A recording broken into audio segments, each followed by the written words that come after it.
We're standing here at LibertyCon with Yaron Brook, the chairman of the board at the Ayn Rand Institute. Yaron, can you tell us something about yourself and what your organization does?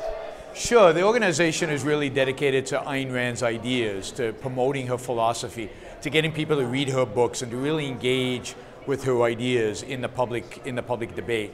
We believe her philosophy is crucial for liberty and for freedom and for the future of mankind.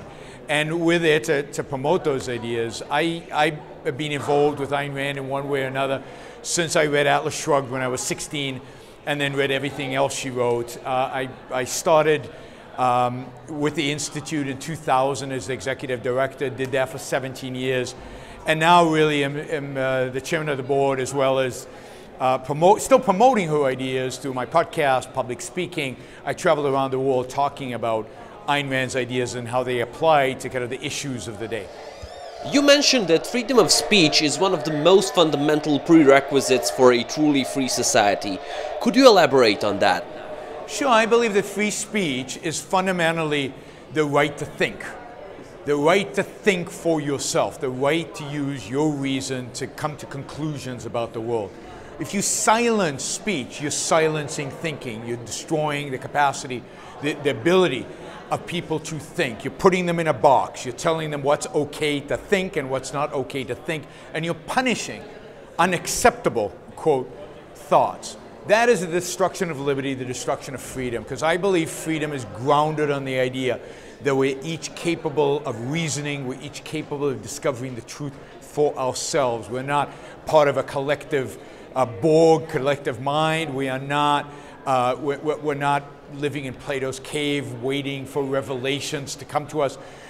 Life is about engaging your mind, going out there and discovering what is true, discovering what will help your life be a better life. So once you silence speech, you silence thought. And the reason I consider this the most important issue right now is because clearly in the West there is a concerted effort, primarily from the left, but also from the right. Look at what's happening in Hungary. Look at what's happening in Russia.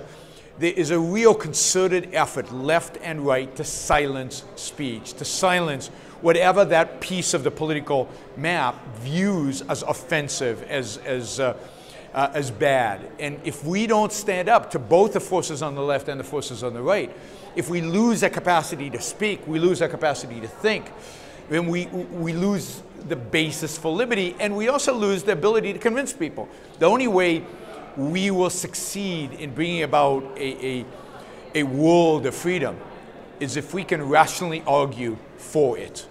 But we will be the first to be silenced, both by the left and by the right, if they get their way. So I think for anybody who values markets, free markets, anybody who values individual liberty, anybody who values freedom, the battle right now is a battle for free speech. Speaking of this topic, it seems peculiar for our age that the main attempts to censor free speech, at least in the Western world, no longer come from the state, but rather from radical leftist groups like Antifa. You've had first-hand experience with this. Can you tell us something about what happened at your event at King's College in London? Sure. We had an event in King's College London where we were supposed to discuss the objectives to ethics, and I had with me a YouTuber, a well-known YouTuber by the name of Sargon of Akkad, who was going to ask me questions and have kind of a discussion, debate about Ayn Rand's ethics. And we were warned in advance that there were going to be disruptions and demonstrations. Students announced on Facebook that there was going to be big demonstrations against us, against both of us, and there was quite a bit of security at the event, and yet we got on stage, and about 13 minutes into the event, first, by the way, before the event even started, the university capitulated in that they didn't allow anybody from outside the university to attend the event. About 200 people were turned away from the event. People who'd come to see us speak were turned away. And then we get into the event, and in spite of the security, about 13 minutes into us talking to one another, this gang, these thugs, dressed in black, with masks on, stormed into the room, actually beat up on one of the security guards, and he landed up in hospital, and forced themselves on stage, shut down the event. They had smoke bombs, which they set off so the fire alarms went off, and basically they destroyed the event. They shut it down. So what you're seeing today is that gangs, primarily at this point on the left, but I wouldn't be surprised if down the road we see it on the right as well. Gangs of people on the left shutting down events of people they disagree with, of people they think should not be allowed to speak. We're seeing that all over the place. The same night we were silenced, Jordan Peterson was almost silenced in Canada, and Heather McDonald, I think it was shut down in the United States. So 3 different countries, 3 events on the same day shut down by these leftist activists. So there is a real attempt to use violence to silence speech. The role of government here should be to protect us. The police should be there. They should be taking Antifa and putting them in jail. And yet government has defaulted on their responsibility to secure my right to speak. You mentioned that one of the Antifa thugs beat up a member of the security. Were there any legal consequences?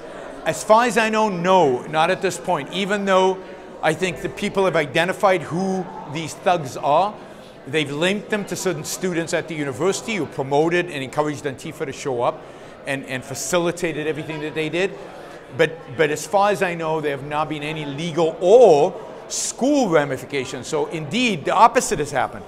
King's College has basically surrendered to the thugs and has announced that there will be no controversial events on campus until the end of the semester. So one of the things we'd hope to do is to have me back on campus the same semester to show Antifa that we will not be silenced. King's College said, no, we're not going to do it. So it's a real challenge when even at a university, you're not allowed to express yourself. We've also had plenty of experience with the leftist student groups attempting to destroy our events and panel debates. Do you have any advice on what to do in such a situation? Well, first I think that you've got to get security. That is the responsibility. There has to be somebody responsible for your security, and whether it's the police should be informed about events in advance and should be informed about the threat of an Antifa violence, or it's university security. I mean, it's important to have security because you never know. One of these thugs one day might pull a knife or might do something really horrific, and there's real danger here because they really are thugs. They are brutes. They are individuals of violence. They are not individuals of reason and discussion.